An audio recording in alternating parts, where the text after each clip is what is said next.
7, 6, 5, 4, 3, 2, 1. You'll never have the sacred stone. Oh, this you crazy mother. Hey monkeys, it's Monkey Dan and the Live Wild or Die podcast. Just wanted to give a quick intro to this episode. So I made a post on Instagram a few days back talking about motivation, and the wild man, Monkey Ken, who is on Instagram at Brock_Blades, he made a comment that kind of was a good reminder for me of the difference between motivation and discipline and why it's so important to recognize that. So just kind of wanted to talk more about that, how it relates to the monkey mindset and just training, health, and wellness in general. So again, I really appreciate you guys commenting, whether it's on Instagram posts, Facebook, YouTube videos. It really helps keep me thinking and the conversation going. So thanks so much. Hope you guys enjoyed the episode, and we'll see you out there. Hello, monkeys, and welcome to the Live Wild or Die podcast. I'm your host, Monkey Dan.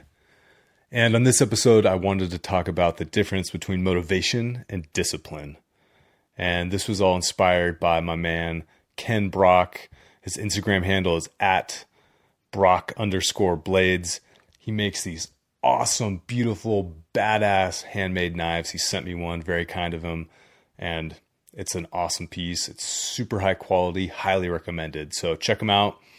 But I had made an Instagram post a few days back talking about basically motivation and inspiration and how seeing people training with monkey products or just doing anything wild, going hard, pushing themselves, how it gets me really inspired and motivated. And I thought Monkey Ken's response was kind of just a good reminder of the difference between motivation and discipline and how different they are and how important it is to recognize that difference. So I'm just going to read his comment and then we can talk more about it. So from at Brock_Blades. He says, I get inspiration from seeing other folks crushing a workout or doing some difficult move that I want to try. I'm a little different on motivation though. A lot of guys at work ask me how I'm motivated to be in the gym every morning before work, and I reply, I'm not. For me, it's not motivation, it's discipline. If I allow motivation to be a part of it, I probably would not show up.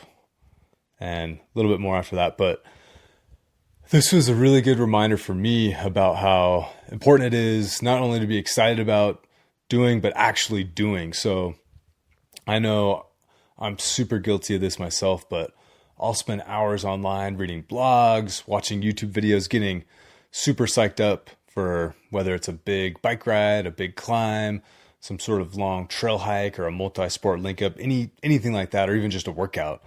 I'll get super excited, but then it's the doing part that can get a little tricky sometimes. So I think I definitely have that discipline to get in the gym, stay consistent. I know I've had that since, I was a relatively young kid, but the difference I see between motivation and discipline is motivation is just being excited.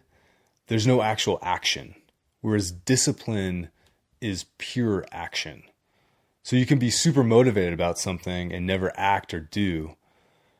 You could also be very disciplined and have zero motivation, but still act consistently every single day.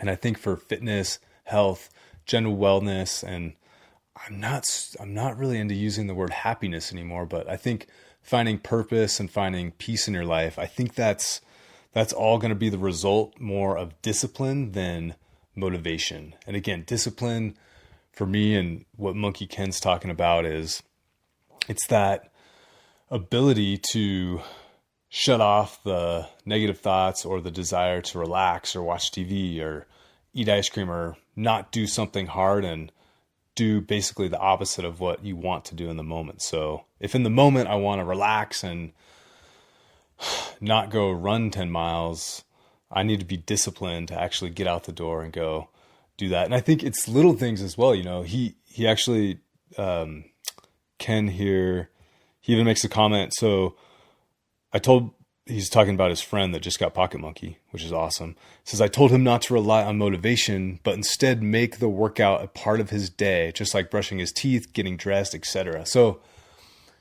I think in the West, especially, we've separated ourselves so much from nature and outside and just movement in general, whether it's cars, escalators, elevators, all these mechanical things that allow us not to move. We're so separated from it. We have this special place called a gym and this special time called your spin class, your yoga class, your HIIT class, whatever it is, that we kind of forget that you can constantly be quote unquote exercising and moving throughout the day. So I think we've talked about this before, but being in that monkey state of mind where you're just always looking to squeeze every little drop of movement potential, and I would consider it training potential as well.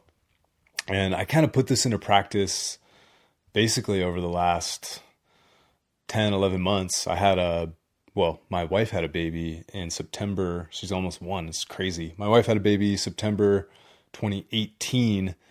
And I had planned to do a 50-mile trail run, the Grand Canyon rim to rim to rim. It's also like 12,000 feet of vertical climbing, so it's full on. But, I knew I wasn't going to be able to do these crazy long runs all the time. So basically what I would do is just sneak in these kind of micro sessions throughout the day. If I was watching my little girl, I'd throw on my weight vest. If I was strolling her around the park, I would wear the weight vest, stop, do some pull-ups, push-ups, monkey bars, Pocket Monkii. There's a little kind of calisthenics park in our neighborhood.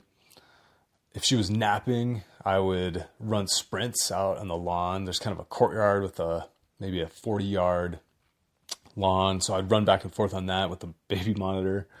And it wasn't necessarily ideal, but it allowed me to accumulate this training volume that over time added up to being able to do the Grand Canyon and feel pretty awesome, actually. I definitely was tired.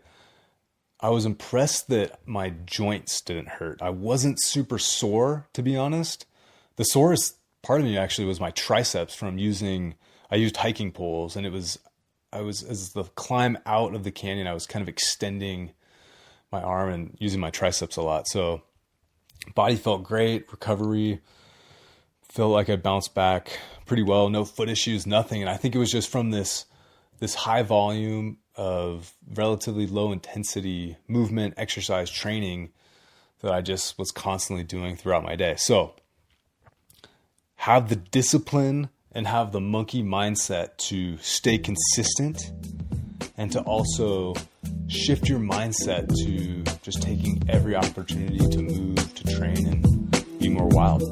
Thanks for listening, everyone. Monkii on.